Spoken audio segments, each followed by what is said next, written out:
Good evening, everybody.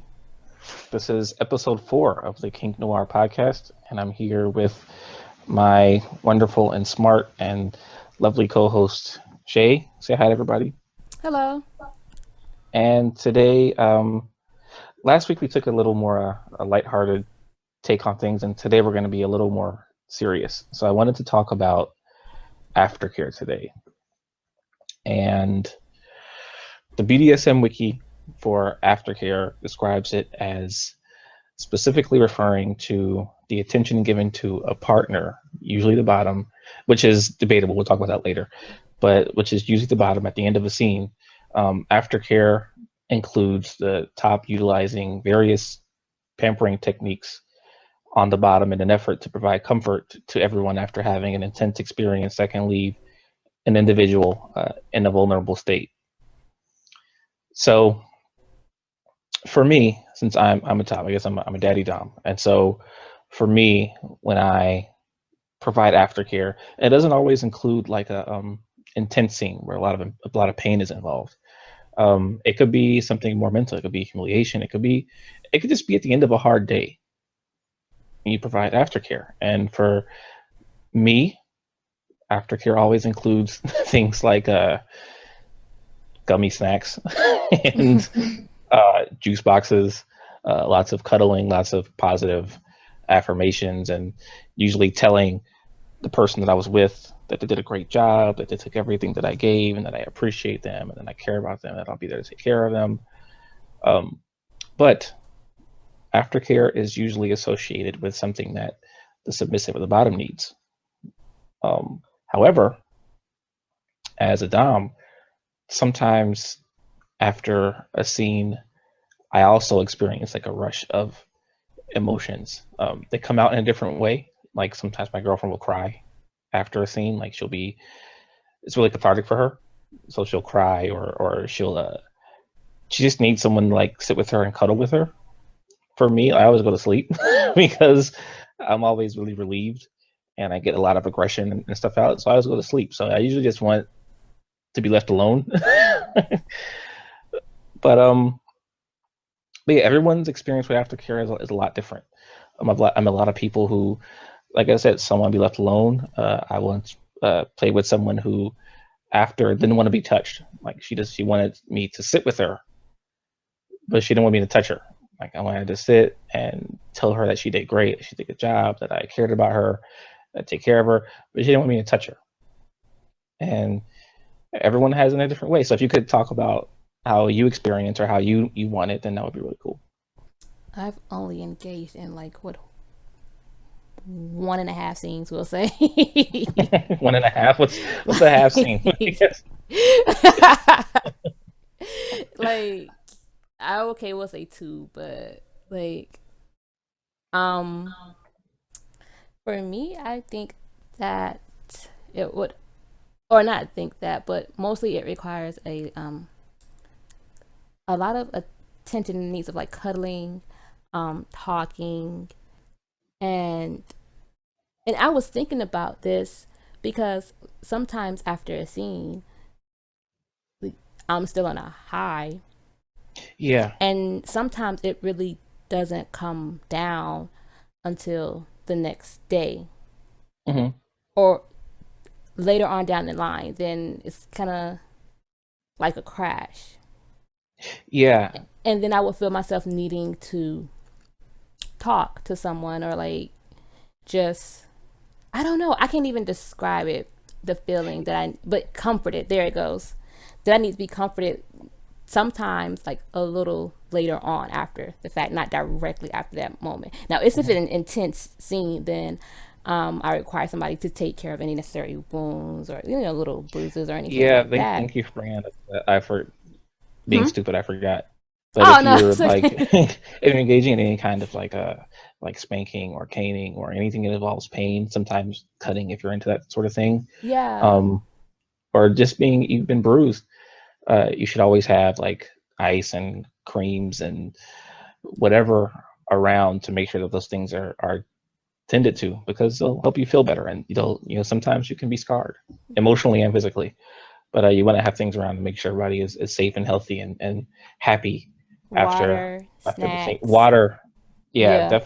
definitely snacks. Like my girlfriend, she likes to have a pacifier, so I have her pacifier with her. Like she has a kit, like it has a pacifier. It has her stuffed animals in it. It has coloring books. It has snacks. Uh, Sometimes we turn on cartoons after. Um, Sometimes Yo, a like kit is actually a really good idea.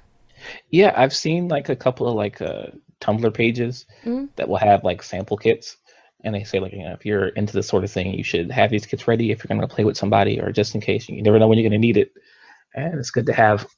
Excuse me, to have laying around just in case the need suits you because honestly you don't always plan for a scene like sometimes they just happen when you're sitting there Mm. and you look at your partner and then it happens, and so it's good to be prepared in case it does go down that way. And But if also, you have like maybe if you guys are like out in a hotel or not at home, yeah you have a kit. Everything's like right there. You just grab the yeah kit, go. You're not forgetting anything. yeah Yeah. yeah that's a really good idea, like, and also to piggyback off of something you said earlier, like you said you feel high Mm. like after a scene. Like I think there's a difference between like subspace and like the drop you feel after after subspace or after time space. Like for me, like after a scene, I'm high and I feel like I can conquer the world. Like I feel like I want to go and like conquer a small European village and and claim everything is mine. Mm. But after that high leaves, I usually get I don't know, the emotion is kind of hard to explain. Um Maybe like extreme relaxation. I don't know, like Yeah, I it's always like. like feel really relaxed and at peace and like I'm 100% whole in myself.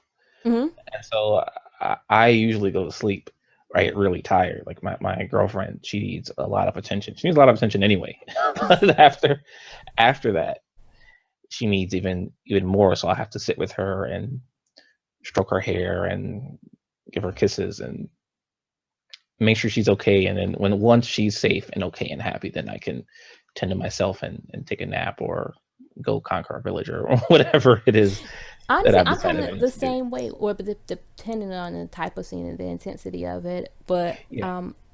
afterwards, it's just I'm still a little excited. It's like relieved, and it's just I Relief is a got good word. all that off, like my whatever was on my I got it all off my chest, and Mhm. whew, that was amazing. I can go to bed, but then when I wake up, Yeah. when I wake up, it's like that's when the other thoughts. I'm like, wow, that really did happen, and Mhm. dang, why did I enjoy that, and X Y Z, and Yeah. that's when more of a drop comes, and that's when it's Yeah. okay. And I've been, I guess, in and around the scene for 11 years. Mm-hmm. And sometimes those like thoughts of regret, they still happen. Mm-hmm. Like, especially if it wasn't a particularly intense scene. Like after the high, like I'll be sitting there and be like, "Wait, what the hell did I just do?" And then like I'm like, "Why did I like that? Like I can't believe it. There's something wrong with you." And so it's good to have someone around that to say like, "There's nothing wrong with you. It's okay. Like I wanted it. It was good. We both enjoyed it." It's just good to like do some self analysis and then realize what it is that you need after a scene, so you can communicate that to your partner, so that you don't, because not having someone during that drop or post sub or dom space can be really really damaging, uh, psychologically and sometimes even physically. Like I know a lot of people who their first few times playing, or they convince their partner who's vanilla at the time to scene with them, and since they were new and their partner was new, they didn't know about aftercare, and they play, and after they experience that rush of emotions, and the partner just goes on with their lives because they don't know what's going on. They see their partner crying, they don't know what to do, and it can be so damaging that I've known a lot of people who just left the scene after that because they thought that was part of it. Like they were like, I did it and I didn't like it, and I was crying for days, and my partner didn't care, he didn't know what was going on, or they rather didn't know what was going on, and so I can't do that anymore. And for me, it's always sad when like good people uh, don't have a good first experience, and because of that, they just leave the scene altogether. Because in my head, I'm like they're going to be unfulfilled for the rest of their lives, and they'll be sad forever, and it's a depressing thought. Yeah, and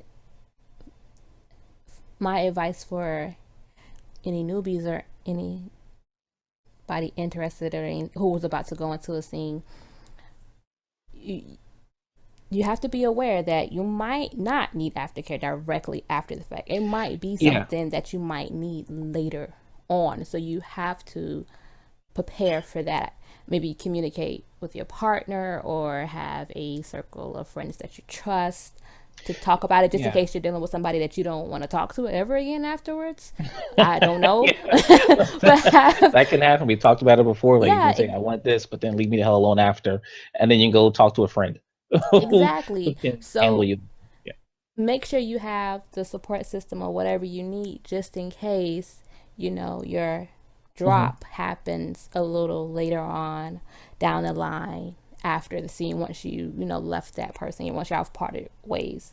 Yeah, it can be days sometimes. Like you could be feeling great and high, especially if it's a particularly intense scene. Like if me and my girl we engage in like a lot of spanking and caning, and I'm choking her and all kinds of great, really fun things, and it goes on for like hours, or even like sometimes we like play like scenes are a little hard to explain because they don't always include just like the act of like the of sadism or masochism or like spanking or whatever you want to call it. It can start like when you wake up, and I can have like a list of tasks uh, waiting for her when she wakes up, and I'll say, "This is your job today," and I'll tell her, and she can be like in that space all day, even though there's not being no pain is being given or administered at the time. But at the end of the night, like after everything is over, we're all tired and we go to sleep. It could be the next day when she experiences that like rush of emotions. It could be 2 days later. You just never know. But it's good to know yourself, and it's good to have people around who can take care of you if you do need to be taken care of. And like I said, everybody experiences it in a different way. Like you might just need someone to tell you it's okay. Like you might not need to be touched, you might need to be hugged or cuddled or whatever. And it's good just to do some self analysis and some introspection and say, this is what I'll need after. And sometimes you don't know that until, trial and error. Like just do it a few times and then you realize what you need after. And then you communicate that to your next partners or to, your partner the next time you do it. But it can be a really tough thing to not get if it's something you go through. Yeah, and one of the things you could deal with, which is something I kind of dealt with, was the fact that I didn't want to come off as needy. And That's funny because I've been there's a submissive girl, a little, that we help each other out. Like she's a really, really, really great girl. And we talk every day, almost all day. And I care about her. She cares about me. And um, if I don't hear from her for a few hours, I'll think something is wrong because we talk, off and on all day. And she'll always say like, "Well, I didn't want to come off as needy. Like, I hate I hate that I feel this way, and I need attention all the time."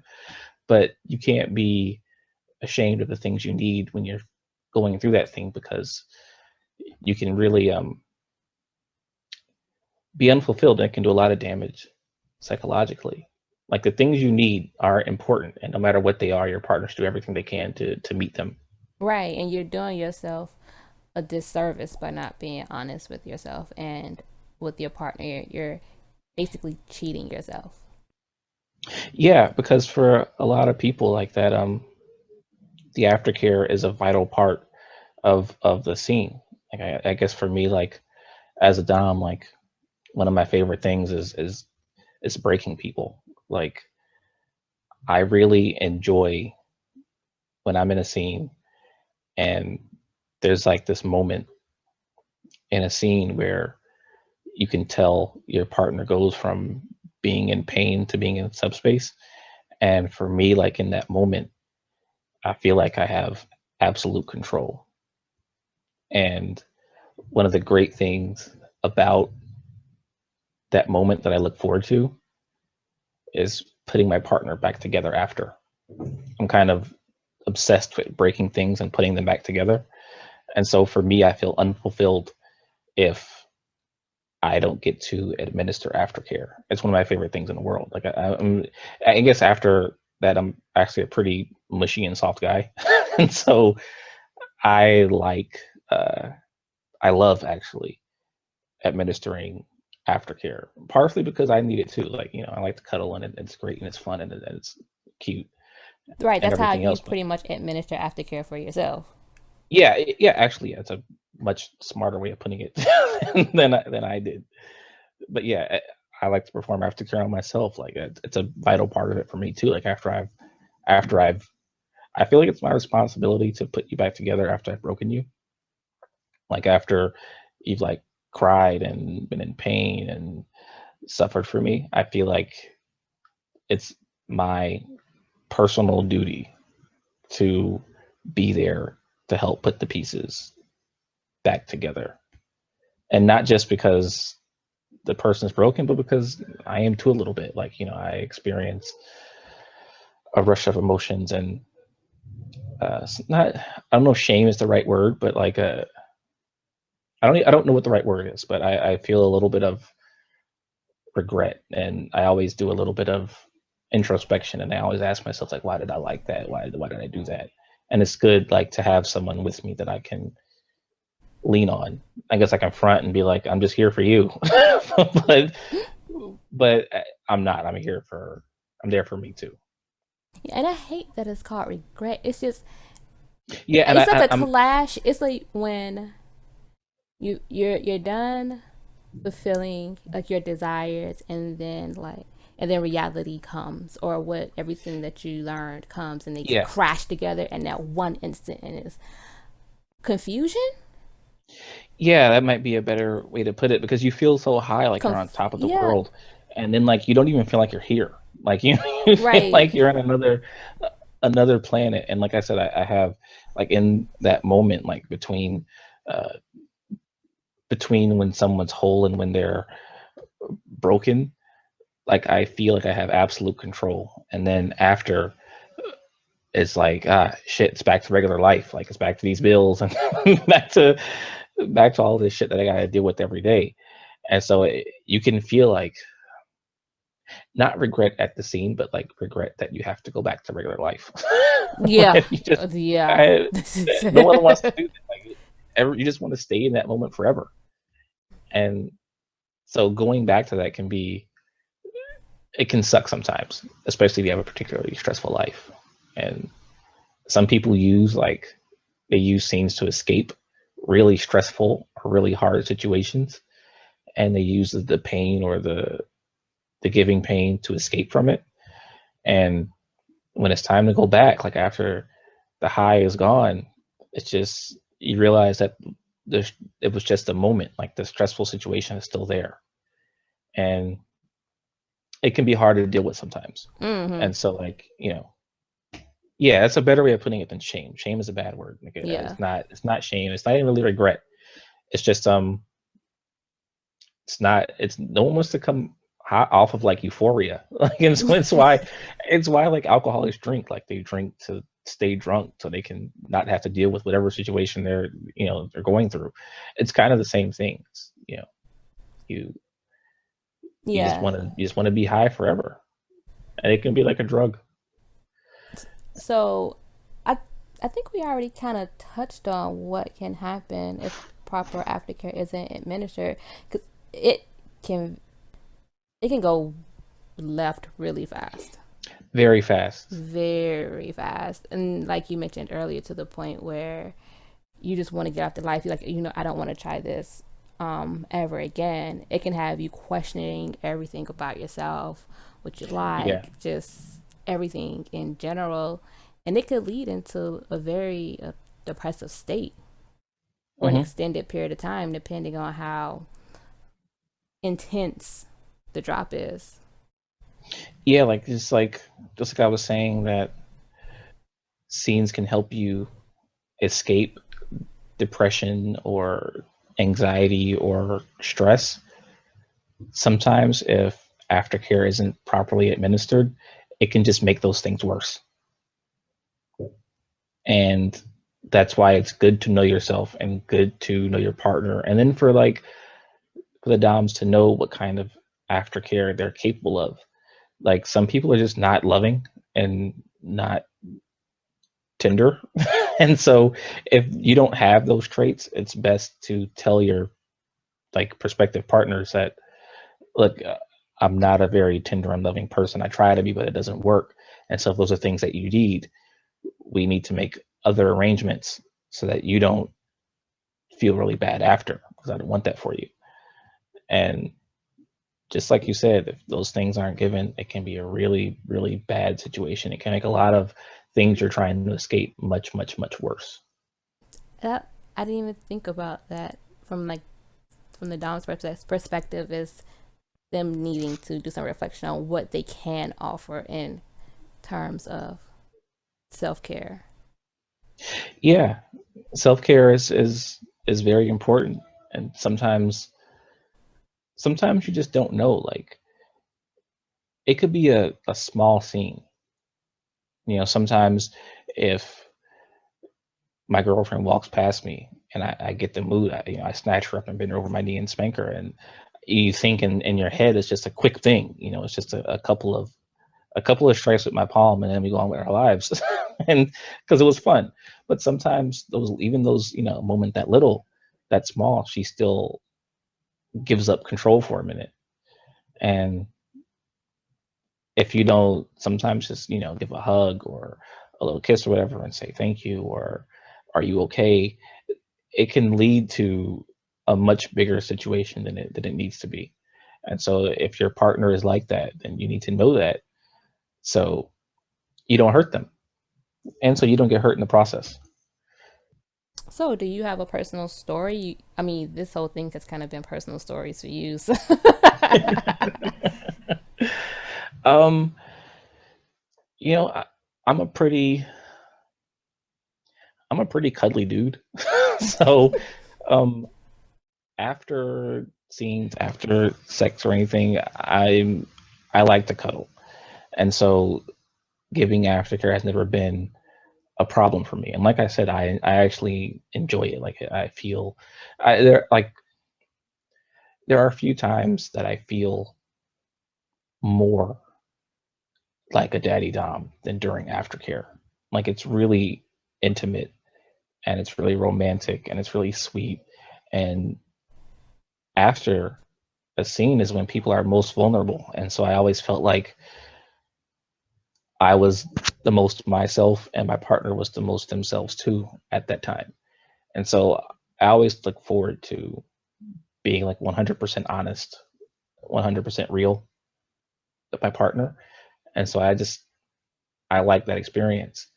But I guess I was sitting with this person, and it was kind of intense, but after she was just kind of like curled up on the floor, like not crying, but she was like shaking.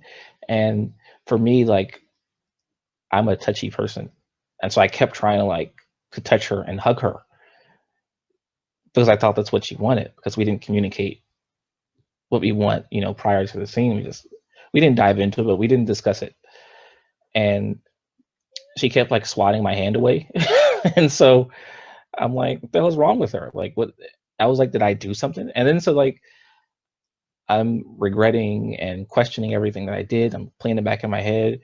And then I got sad because I thought that I did something wrong. Like, I'm like, holy shit, like I left her in this really terrible state and now she doesn't want me to touch her. And she looks like she's having a really hard time. And so I just like said, okay, I'll leave you alone. And I just went into another room and sulked for 40 minutes. I sat there and felt sorry for myself and, started, like I said, questioning myself and everything else. But then once that moment had passed for her, she came out and she was just like, hey, what's up? And I'm like, what the hell? Like, what did I do? And she's like, what are you talking about? And I'm like, you were in the corner, like shaking, and you didn't say anything. You kept swatting my hand away.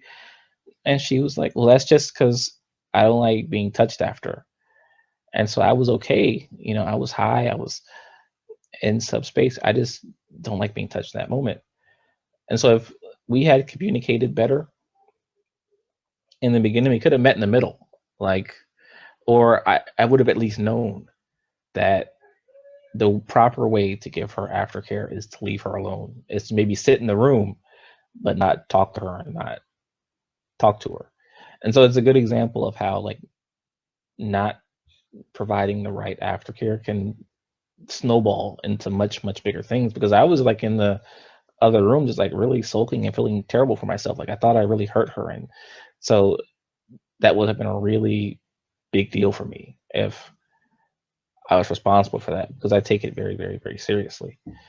And so yeah, there's my example of aftercare. So I guess I talked about what my girlfriend needs, and I guess what another partner needed. Mm-hmm. Yeah, like I said, my girlfriend just needs cuddles and kisses and snacks. Just particular snacks that she likes. So I make sure to keep those stocked up. It's like fruit roll-ups and gummies and gummy bears and juice boxes. So we keep a 6-pack of juice boxes in the corner of the refrigerator so that they're always cold. So that she has something cool to drink after, and she has her little snacks, and she has her pacifier, and she has her stuffies and everything else that she needs. And I actually enjoy. I really love putting those things together. It's one of my favorite things. I like the ritual of it. Like I do it the same way every time. Like even if I'm gonna tie her up or spank her, I have like my tools. And for me, part of getting in the mood or part of the scene is the ritual. Like I lay things out the exact same way every single time. And that's a big part of it for me. It's kind of off topic, but but is it something cool that I wanted to say? Yeah. Let me see my story. Mine is when I came to a realization of what I might need it and when I might need it. I think it was my second time engaging into like a little play. Nothing big, nothing major. Afterwards, I was fine because it wasn't like anything major. I was Mm-hmm. okay. But the next day, I was even a, maybe a day or two later. It's when I needed someone to talk to. I needed someone just to say, it's okay that you still like those things, still, like okay that you enjoy those things, but me and the person had already, parted, ways or Mm-hmm. whatnot, and I felt uncomfortable texting or calling. Like I said, Mm-hmm. I didn't want to feel needy. It was like I was like, well, dang, why didn't I get this out the way then? And now I have to deal with it now, and I had to process all those feelings by myself. So now, Mm-hmm. if I or when I engage and play again, I know to tell the person, like, I might need a little aftercare, just a little. You did okay, did good, Mm-hmm. directly afterwards. But then I might also, a day or two later, I just might need to call, just Yeah. Yeah. to process and work through any lingering feelings or any sudden feelings that popped up in regards to that whole entire scene. Because it was weird for me, because whenever I saw discussions on aftercare, it was always about directly after the fact. Yeah, that's a good point. That's a And very good point. so I wasn't expecting that, and I didn't know how to handle something that happens a day or two later down the line. It's just like, Mhm. dang, I'm feeling like I fucked it up, Yeah. you know? Yeah. So, And oh, go ahead. I'm sorry, I interrupted you. Go ahead. It's okay. Oh no, I was just in. So that's just something, again, I just want people who are new or looking to get into it to prepare for that. You might have to deal with aftercare a day or two later. So don't be shocked. Don't be like, oh crap, I messed up. I should have got aftercare directly afterwards, because you probably was fine directly afterwards. It was just like Yeah. you're probably still high on adrenaline. Like you were good. Like there was no need, for it. Hmm. So if you do need it, like I said, it is okay, and it is okay to Yeah, express and to say, "Hey, definitely. And to all of the like the DOMs and the D types out there, we all know that most submissives require more attention than the average person. It's just part of the way that they're made up. Like, and I don't want to use the word needy because I feel like needy is a bad word. Um, they just require lots of attention. It's just especially littles, or people that identify as brats or princesses or whatever. They need a little more attention than most people. And I feel like if you enter into a relationship or into just even if that relationship is just a single scene, I feel like you know what the deal is. And you know that this person may need someone to talk to or may need some attention sometimes, like you said, a day or two after the scene or after playing. Like for me, I like feeling needed. So I like needy girls as a personal preference. But I also know that some people can't deal with that.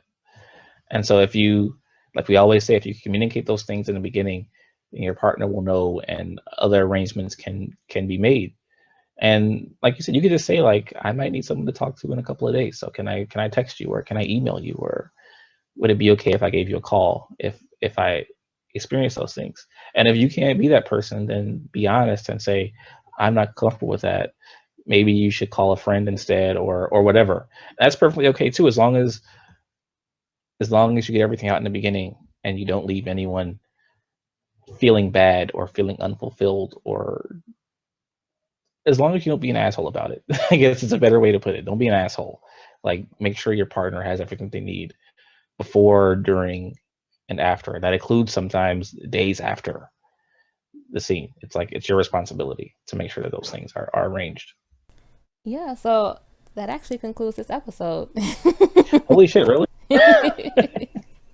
Yeah, that was all of the talking points. Yeah, that concludes. That was fun.